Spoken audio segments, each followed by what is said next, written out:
Hey everyone, this is me, Iman Leadershipwali, Rehan School Online Academy, Principal Third Dalat Education Wala.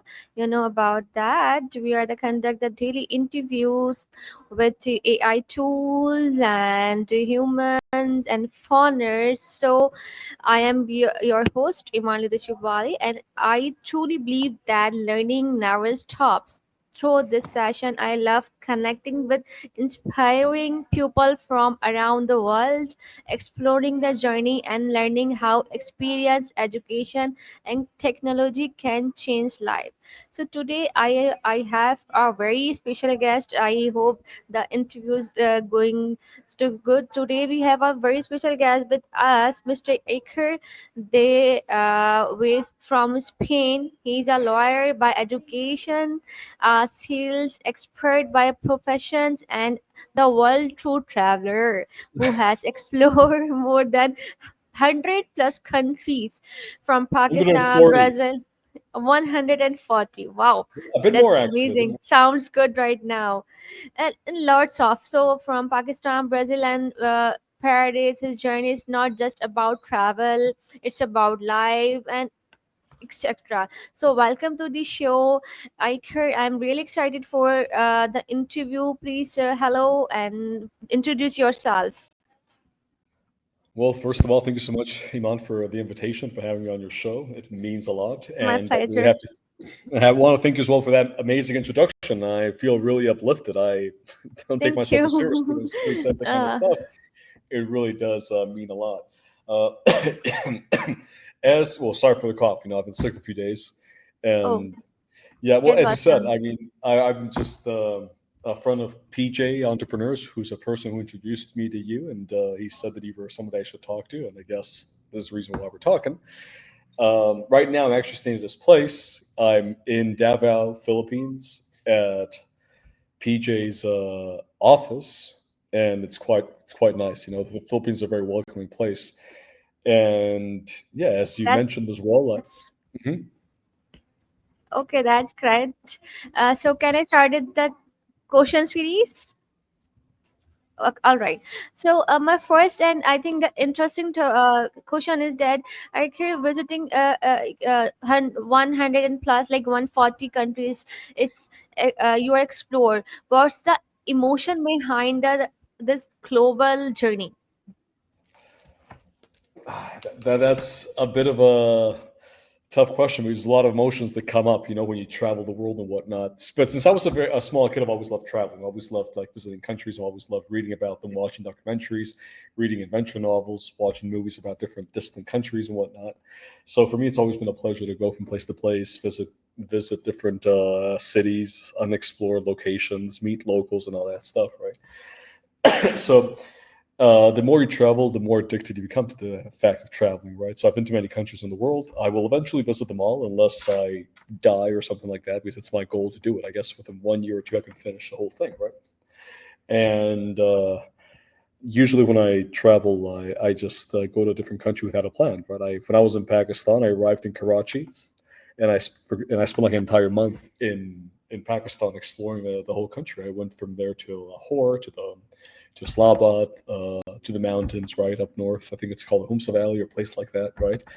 And I saw also like the Hindu Valley civilization archaeological diggings, which were impressive. And for me, that is just an amazing way of living your life. When you go to a new country and start visiting things that you would never see in your hometown, right, or in your home country. And one thing that I have to also mention about Pakistanis is that I was really surprised. Like the Pakistanis are perhaps the most, and I mean the most, number one, second to none, most hospitable people I've ever met while traveling. Right. So they would invite me to dinner and host me in different places, and like it's amazing, right? That would not happen in other countries, at least not that easily. But in Pakistan, it was like almost like a law where everybody is just hospitable, and I really like That that. sounds good. No, I mean, Uh, but it's I true. It's I've been to different parts of all over Pakistan, from north to south, right? And it was always the same, and I loved it. And the reason why I went there is I had a really good friend of mine, a girl called Abia, right, who helped me with the visa and all that. Then I stayed with her mother in Karachi, and then she introduced me to friends and all that stuff.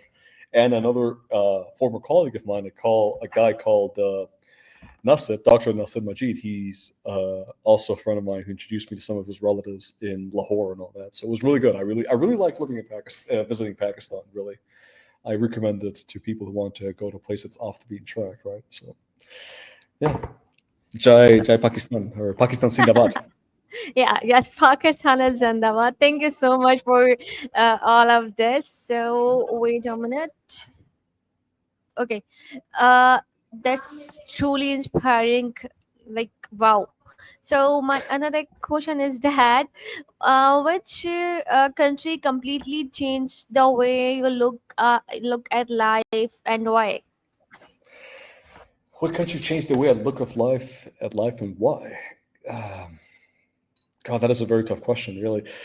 Okay, so I've been to, for example, like when I was in Bhutan, right, which is a landlocked country between China and India. It is a country that is very similar to Tibet in its culture, language, and also customs. They practice Lamas Buddhism, right? Similar to the one they practice in Tibet. And the Dalai Lama is the religious leader. They had something called like happiness per capita or something like that, right? Where the quality of life is measured by the happiness and satisfaction of the people, right? And Bhutan, despite being surrounded by countries that are, like let's say China's a dictatorship, and whereas India is it's a great country. I love India, but it's not that developed, right? Bhutan is actually a very developed place. It is a country where people do value and respect like one another, respect environment. Are people that are really peaceful, really welcoming. There's no dirt on the ground. It feels like a very developed nation because in many ways it is all very, very developed. Uh, the way they look at life as well is a way of living in peace with one another and whatnot. That is a country that really did leave a huge imprint, right? It left me with this like desire to always go back. It's like almost a mythical country, and I got to see it. And when you go there, it feels like a fairy tale, and they really do live up to that standard. They're wonderful people. Bhutanese people are really wonderful, really resilient, very intelligent. The language of instruction is English, so they all speak really good English. They don't eat junk food; it's frowned upon. They eat really healthy in general. So that's a country that helped me change a lot of things where I view the world and stuff. I always think about it from time to time. Other countries that did that. I spent many years in Thailand, and I go back every now and then. That as well. Thai people are extremely kind. I love them. It's hard not to find someone who does not like Thailand. Really, if you're an expat and you lived in Thailand for a few years, you can never really go back to your home country without leaving part of you in Thailand, right? Because it's such a great place, a great quality of life, welcoming people, great food, great weather. So that really taught me a lot, right? I love that. And yeah, but then again, like here's the thing: I'm still not done with my travels. I still have to go to many places, right? In November, I'm going to go to Africa. I'm going to go to South Africa. I want to go from there to Mozambique, Botswana, Lesotho, Swatini, Namibia, and then after I'm going to go from Namibia to Paris, right, for like the my 10th or 11th time. And yeah, I'm not done traveling, so I have many more lessons to learn. I'm going to still change a lot more the more I travel because it's not you never reach that destination. When you travel, you're always learning new things. You're like a piece of art that is never completed.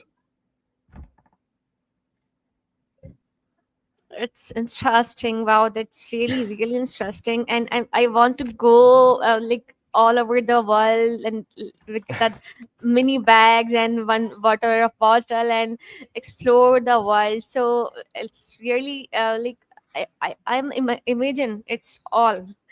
So, how has travel shaped your understanding of privilege and gratitude? How has it changed my? Repeat the question, please. Oh, wait. So I think what has been your biggest challenge while traveling mentally, financially, or emotionally? Well, the biggest challenge is what you just said. It's actually the financial aspect, right? Because I don't have an online job, right? I usually work or whatever, I save money, then I go traveling, right? Or when I'm between jobs, I go traveling several months. So there's always the finances. If money was on issue, I would have accomplished my goal of visiting every country in the world by now. I would have done it years ago. It's not even debatable. It would have happened unless I died or something, right?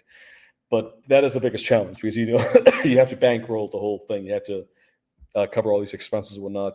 Flights, visas are not cheap, and all that stuff. So that's perhaps the biggest challenge. Other times when you're like in a different country and whatnot, and you're lost, and maybe you don't speak the local language or what have you, then we have a visitor. There's like somebody with a yellow shirt right behind you. Okay, so the thing is that another issue is that when, for example, you're in the middle of a country and you don't know uh, what to expect or something, you're lost, you cannot find somebody to communicate with, that can also be challenging. But at the end of the day, you just soldier on and carry on, and then the whole experience makes up for any difficulties you may find on your way. Okay, you have explained that so clearly. Really love it. Well, you was said to me, you are the lawyer, right? You are a lawyer by education. Yeah. Like, yeah. How does a legal mindset help you understand human behavior across cultures? Okay, a legal mindset. Okay, I'm a lawyer. That's true, but I've never worked as a lawyer because I left Spain Why? many years ago after I graduated because we were facing a humongous economic depression. So the education meant nothing. I've never really used my law degree, right? I mean, I have it, I haven't really used it. But how does it help you navigate the world? Lawyers, on average, are, I'm sorry to say this, after politicians, the most cunning people you can imagine, right? So Yeah. I'm sorry, it's the case. I can say it because I am one, but and I see it. Like when you go to law school and whatnot, and then some of your former friends and colleagues and whatnot, they actually start working as lawyers, and you see how it changes them, right? So it is it is something that makes you slightly Machiavellian, right? It's interesting, but the thing is that you know when you have like that kind of education, and you meet people and whatnot that are also educated, and they try to pull something on you, you can see it from a distance. I guess it always helps when you're educated. It always helps in life. That's pretty much it. But here's the thing: I could go back in time. I would never study law. I would do something else. Not real law. You have Maybe. such a Mhm. positive energy. No, I mean I'm a very happy person in general. Yes, you I are. I'm a natural born optimist. I like talking to people. I love socializing. I mean, if you travel, you're going to have to socialize one way or the other. You cannot be stuck in a little box in a bubble and leave me alone. No, you can't. You have to be down to earth. And I really do like talking to people. I like socializing. It's like addictive. So Yes. So, in your opinion, what's missing in the education system you have seen across different countries? the education system. Yes. God, what a tough question. Here's the thing: I do think that in many ways, the education system is overrated because right now, as it is today, everybody has cell phones. Even like beggars on the street have a cell phone, and with a phone like that, a phone like this, you can actually you have access to like all of human knowledge starting 30 centuries ago. So really, people teach themselves. I've met people that are self-taught when I travel, and they're amazing, right? They watch YouTube tutorials and whatnot to be good at sports, cooking, calisthenics, all that stuff, and they succeed. So you don't really need to go to a public school or any school to really learn stuff. You can do it on your own right now. You can do it yourself, right? So that's it. Yes. I do think that many education systems that are actually mandated by a government, they usually lack one thing, and that is that they do lack the capacity to teach students critical thinking or to think for themselves, right? Because what happens is they usually teach them a certain thing, like they teach them some lessons out of a book. They got to study the book, they pass some tests, and whatever. It's very methodical in that sense, and I believe it comes from like the Industrial Revolution, right? So they're taught to be workers, obedient workers who hear a bell or a teacher comes in, they all stand up and good morning, whatever, that kind of stuff. But they never teach them to be independent, like whether in thought or whatever, right? So I do notice that that is the case in many schools globally, right? Many universities as well. Because if you come to think of it, many people would like to be able to start a business or whatever, and they don't do it, or they just watch. Even if you're really educated, sometimes you just watch the news and they believe everything they are fed, right? Without any kind of critical thinking, they don't pass it through a filter, right? That is something that I do notice that is lacking, right? So You said very well. I'm really appreciate for that. What a beautiful message for us and worldwide. So, the question is that AI future of global connections. How do you see AI helping? You know about what is the AI helping people connect across languages and boundaries? AI. Well, here's the thing. If you use like ChatGPT or Grok or whatever, those are like right now as good as tutors or teachers. You can learn so much from AI that it's ridiculous. And we're just starting right now. This is just the beginning, the genesis of the AI revolution, right? So, for example, right now, you want to let's say you want to learn Spanish, right, or French or whatever. You can go to the AI and have the AI machine teach you that stuff. If you want to learn history, you can learn history from AI. If you want to learn how to fix a pitch deck, you can go to AI. If you want to learn how to lose weight and stay fit and work on a six pack, you can go to an AI machine, right? It's the best teacher nowadays. It's one of the best ones I can think of. And the best part, it's actually free for the time being. They will maybe start charging for it eventually, but right now you can go to ChatGPT and use it free, or Gemini or whatever, or Grok. So AI. Oh, go ahead, please. Yes, you carry on, carry on. No, AI is just the next teacher. It's going to be amazing. Like, Yeah, I wish it's we would true. have had AI years ago. Which AI tool you most use mostly? ChatGPT. Yeah, yeah, yes. ChatGPT is the powerful tool. I think It is. it's all about all in one. So, uh, uh, what? So, do you use AI tool during your like ChatGPT or journey? For Mhm. example, to plan, translate, or learn about the cultures. Yes, 100%. I do. I do. I ask them. I ask AI everything about everything. I ask them about different religions that I don't. That I have to study. I want to know more about what things to see in a different country. The best way to get from point A to point B, how to reach a certain destination or whatever it is. I ask that kind of stuff all the time. How to So, correct spelling mistakes if I made any in the language I'm not a native speaker in, all that kind of stuff, right? So I do ask AI all those things. It's a very useful tool. If you don't yes, use it, it's to your detriment. yeah. What That's the kind of wisdom all we all to need to hear is that the interview is going to great, and I'm really excited, and I'm really I have a lot of information of this guy. So okay, after exploring 100 plus countries, what's still on your bucket list? The ones that are still on my bucket list. When it comes to like traveling, right? First, I want to finish them all, so I have most of Africa left. I've seen a few countries in Africa, but I want to see all of them, obviously. In November, I'll be in South Africa, and maybe before the end of the year, I have time. I'll go to Algeria and maybe Libya. It depends on time, right? So I want to see those. But I will visit them all, so that's still on my list. And then I have a few countries left in the Pacific. I haven't been to New Zealand though. That's a country that I've been dying to go for. I've been dying to go to for many years, and many countries in the Pacific. You know, like Tuvalu, Palau, Kiribati, Micronesia. I haven't been to those yet. And in Asia, I've seen them all except for Mongolia. I haven't been to Afghanistan because they rejected my visa, so I have to reapply. I may go to Pakistan again next year. So I go to Pakistan again. I will go to Oh Afghanistan. wow! Yes, a Welcome to second the time. world. Thank you. No, but the thing is that those are the ones I have left, and Iraq and Yemen. I have those four. Only four left in all of Asia. The rest I've seen. I've been to Iran, North Korea, East Timor, Philippines. You know, all these places. All of Central Asia, Russia, What about Azerbaijan. Turkey? I have, of course, Turkey. Yeah, many times. I was there. I was there for like I four, really five, want 50. to go. Turkey's a great country. It's really nice. I've been to many parts of Turkey. There's still a lot more I want to go to. There's many like historical sites I have to visit. It's a very interesting country with a very interesting Yeah, culture. The it's true. history is amazing.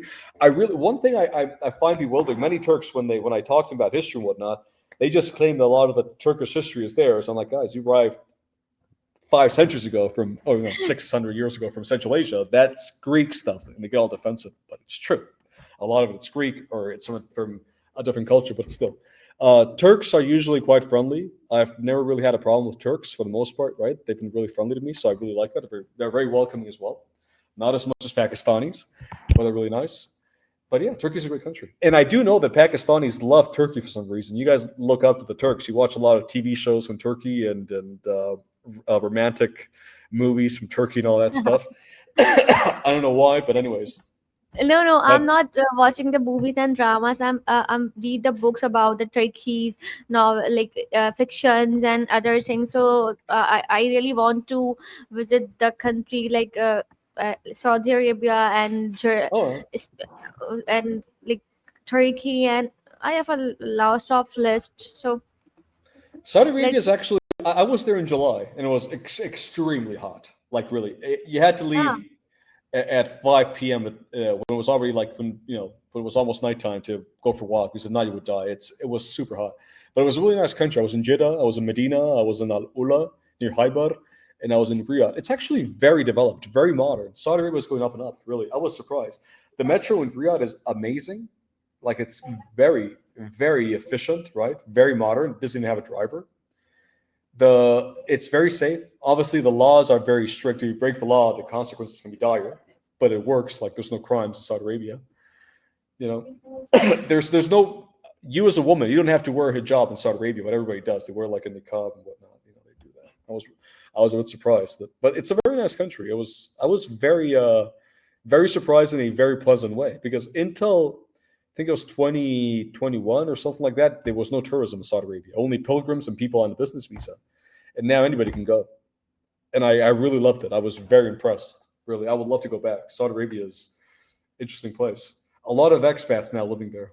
I met a lot of foreigners living in Saudi Arabia when I was in Riyadh, especially Okay, Europeans and whatnot. so Iker, what message do you want to leave for young dreamers who wish to see you the world?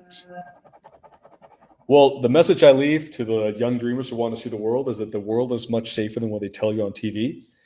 Like many parts of this world are beautiful.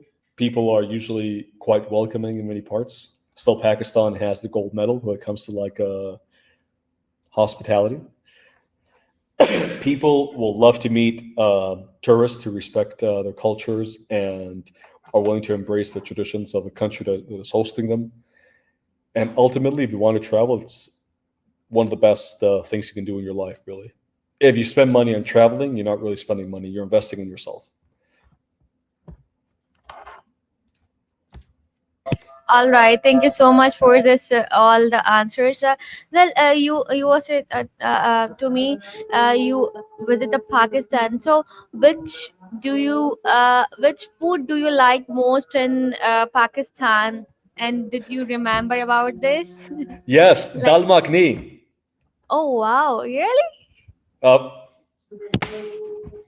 of course. What else would it be? And dal makhni and plus like biryani and like samosas, chaat. Did you like that? I like the mutton they had. That was pretty good. But still, dal makhni for me is number one. Wow. So I Dal think makhni. all right. So thank you so much. Iker, I'm really enjoying that the interviews and all over the information, and I want to travel with you like you're my friends and other Sure. things. So thank you so much. It's to overall time today. Viewers and my guest today, we have a truly special guest, a man whose life is a journey across border cultures and dream. He's a lawyer by education and professionally by experience and a wall explored by passion. He believed that travel is not just movement but about learning, feeling, and all. So currently living between Spain and Bangkok. He No, the countries US.